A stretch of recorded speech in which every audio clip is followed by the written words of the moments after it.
आज जो है इस वीडियो के माध्यम से हम बात करेंगे कि जो है चाहे मोबाइल की बात हो चाहे फिर कंप्यूटर का बात हो, दोनों में हम ये समझेंगे कि आइकॉन्स क्या होता है। आइकॉन्स क्या, आइकॉन ये होता है कि जैसे कि किसी भी प्रकार के कोई भी एप्लीकेशन का एक शॉर्टकट जो रास्ता होता है वो होता है आइकॉन्स। अब यहाँ पर बात ये आता है कि आइकॉन्स के प्रकार कितने होते हैं। आइकॉन्स के प्रकार, तो हम आपको ये बताएंगे आइकॉन्स के प्रकार में। आइकॉन्स के प्रकार में जैसे कि पहला आइकॉन्स हो जाएगा आपका सिस्टम आइकॉन। क्या हो जाएगा? सिस्टम आइकॉन, समझ में आया? System icon.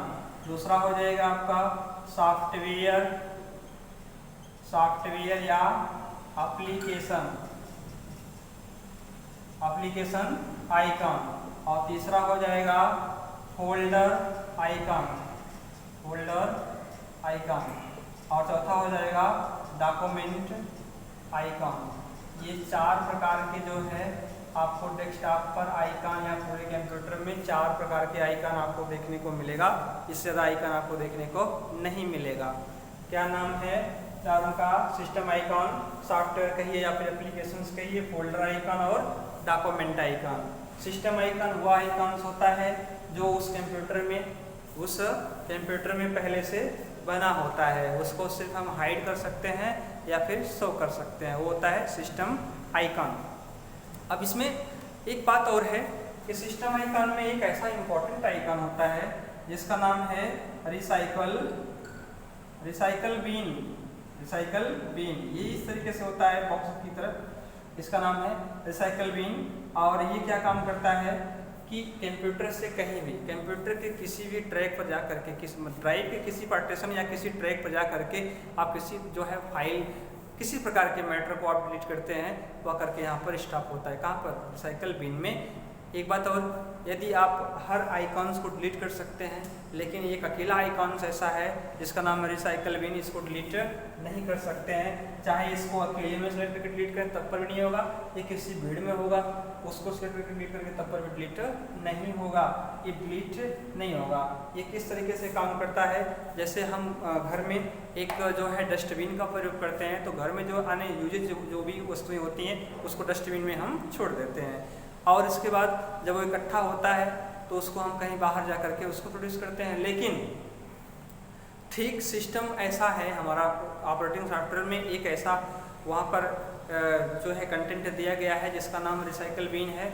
आप कंप्यूटर से किसी भी ट्रैक से जाकर के किसी फोटो, ऑडियो, वीडियो को डिलीट करेंगे तो जाकर के कहाँ पर स्टॉप हो जाएगा? आपका रिसाइकल बीन में। हालांकि रहता है कंप्यूटर में ही रहता है, उस हार्ड डिस्क से संबंधित होता है, लेकिन वो इसलिए दिया है कि यदि आप भविष्य में कभी भी या फिर कुछ देर बाद आपको ये बात का पता चले कि हमने तो गलती से डिलीट कर दिया, तो कहाँ मिलेगा? जाकर के रिसाइकल बिन में। आप वहाँ जाकर रिस्टोर कर सकते हैं। आप रिस्टोर करेंगे, जहाँ से आप डिलीट किए वहीं जाके वो फाइल पहुँच जाएगी। लेकिन ध्यान रहे, क्या ध्यान देना है इसमें? रिसाइकल बिन में ये ध्यान देना है कि जब आप कंप्यूटर की इंटरनल मेमोरी जो इंटरनल मेमोरी है, जैसे सेकेंडरी डिवाइस आपकी हो गई हार्ड डिस्क से आप किसी मैटर को आप डिलीट करते हो तभी वो मैटर उसको रिसीव करेगा। यदि आपने पेन ड्राइव लगा करके वहाँ पर किसी मैटर को डिलीट करते हैं तो आप जाकर ढूंढोगे, रिसाइकल में नहीं मिलने वाला है। समझ में आया? तो ये जानकारी होनी चाहिए कि रिसाइकल बिन सिर्फ अपने जो है इंटरनल जो उसकी मेमोरी लगी है उसमें रखे गए मैटर को सिर्फ ये डिलीट होने के बाद यहाँ पर स्टोर करके रखता है। लेकिन आप पेन ड्राइव लगाएं, कुछ एक्सटर्नल डिवाइस लगाएं तो ऐसे जो है मैटर को वो एक्सेप्ट नहीं करता। कभी कभी ये होता है कि जो है इसमें जो हम किसी फाइल को डिलीट करते हैं तो उसको रिस्टोर कर सकते हैं। बिल्कुल जी, इसको रिस्टोर कर सकते हैं। अब आगे आते हैं डॉक्यूमेंट आइकॉन। डॉक्यूमेंट आइकॉन वो होता है जो किसी प्लेस का परिचय दे या किसी जो है व्यक्ति से संबंधित कोई फाइल हो, किसी प्रकार का दस्तावेज हो, आधार कार्ड हो, पैन कार्ड हो, पासबुक हो, सर्टिफिकेट हो, कुछ भी हो जो किसी व्यक्ति को इंडिकेट करे इस व्यक्ति का है, तो ऐसे जो है आइकॉन्स का नाम क्या हो जाएगा? आपका डॉक्यूमेंट आइकॉन्स। अब फोल्डर आइकॉन तो बिल्कुल एकदम नीचे है। फोल्डर आइकॉन पीले कलर में होता है, डेस्कटॉप या कहीं भी पड़ा रहता है। वह सिर्फ ये करता है कि कैसी फाइल को किस तरीके से आपको मैनेज करने के लिए होता है। जैसे ये 2019 की फाइल है, 2022 का फाइल है, 2023 का फाइल है, 2019 का फोल्डर अलग, 2020 का फोल्डर अलग, 2023 का फोल्डर अलग। तो ये क्या होता है? Folder icon. इसके बाद आता है सॉफ्टवेयर या एप्लीकेशन आइकन। एप्लीकेशन आइकन, जैसे कि कोई पार्टिकुलर अगर कोई एप्लीकेशन हो गया, जैसे आपका नोटपैड हो गया, वर्डपैड हो गया, पावर पॉइंट, MS वर्ड, कुछ भी एनी वन जो भी हम एप्लीकेशन यूज करते हैं अपने प्रयोग के लिए, वो सब जो शॉर्टकट आइकन होते हैं उसको हम बोलते हैं सॉफ्टवेयर या एप्लीकेशन आइकन। तो ये डाउट क्लियर मुझे लगता है हो गया है।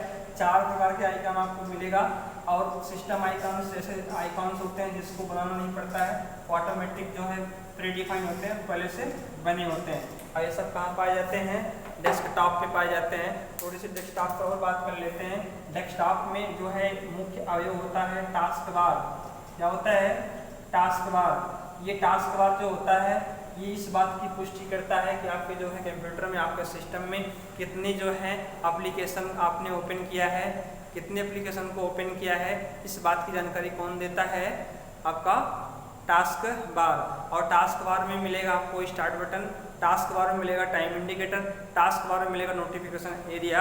और टास्क बार एक जगह फिक्स होने वाला नहीं है, हालांकि उसको लॉक करके वहाँ पे रखा गया है। आप उसको अनलॉक करके आप किसी डायरेक्शन उसको छोड़ सकते हैं, आपकी मर्जी। कभी कभी प्रश्न ये आता है कि क्या हम स्टेटस बार को मूव कर सकते हैं? तो यस, उसको मूव कर सकते हैं किसी भी डायरेक्शन में, लेफ्ट, राइट, टॉप और बॉटम। हालांकि बाय डिफॉल्ट बॉटम वो हमेशा पड़ा रहता है। ये होता है टास्क बार। इसके बाद आता है इम्पटी एरिया। इम्पटी एरिया ये होता है जो आइकॉन के बाद जो खाली एरिया होती है वो होता है इम्पटी एरिया। उसको हम बोलते हैं वॉल पेपर। क्या बोलते हैं? Wall paper. तो ये डेस्कटॉप पे कुछ कंटेंट है, डेस्कटॉप पे आइकॉन्स क्या है, आइकॉन्स के प्रकार क्या हैं, किस आइकॉन को हम कैसे पहचानेंगे, ये सब। यदि डेस्कटॉप से संबंधित या फिर कंप्यूटर से रिलेटेड किसी भी प्रकार का अगर प्रॉब्लम है, अगर आपको डाउट है तो कमेंट सेक्शन में कमेंट करके बताइए। धन्यवाद।